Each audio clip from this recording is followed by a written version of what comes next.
Viewers, welcome to Politicos news express at prime time. నేను మీ కీర్తన. ఈ రోజు ఇప్పటివరకు ఉన్న అప్డేట్స్ ఏంటో ఈ బులెటిన్లో చూద్దాం.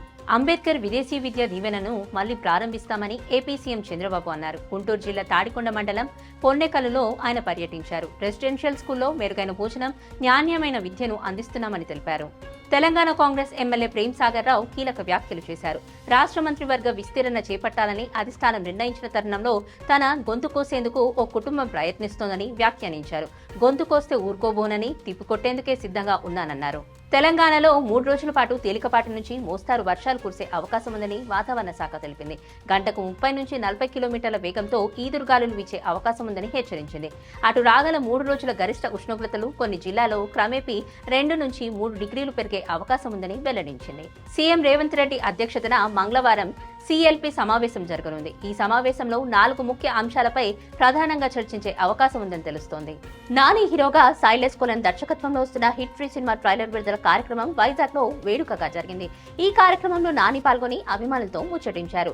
సినిమా విశేషాలను పంచుకున్నారు. ఈ సినిమా తప్పకుండా విజయాన్ని అందుకుంటుందని ఆశాభావం వ్యక్తం చేశారు.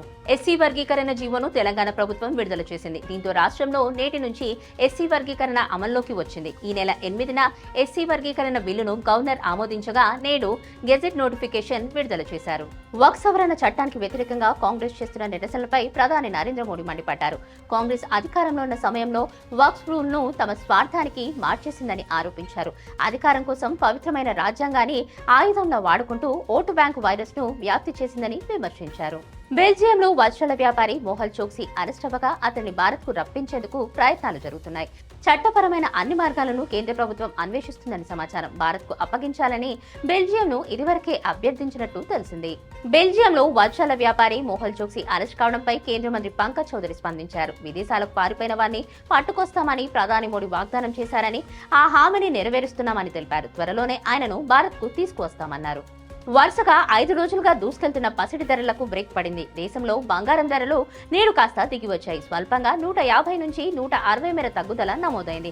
హైదరాబాద్, విశాఖపట్నం, విజయవాడ సహా తెలుగు రాష్ట్రాల్లోని వివిధ ప్రాంతాల్లో 22 క్యారెట్ల బంగారం ప్రతి గ్రాముల ధర 87,550 వద్ద, 24 క్యారెట్లు పసిడి రేట్లు 95,510 వద్ద ఉన్నాయి. ఇవి ఇప్పటివరకు ఉన్న అప్డేట్స్. మరిన్ని అప్డేట్స్ తో మరో బులెటిన్లో మళ్ళీ కలుద్దాం. సెలవు. Please subscribe to the channel and download the Politicos app from the links in the description.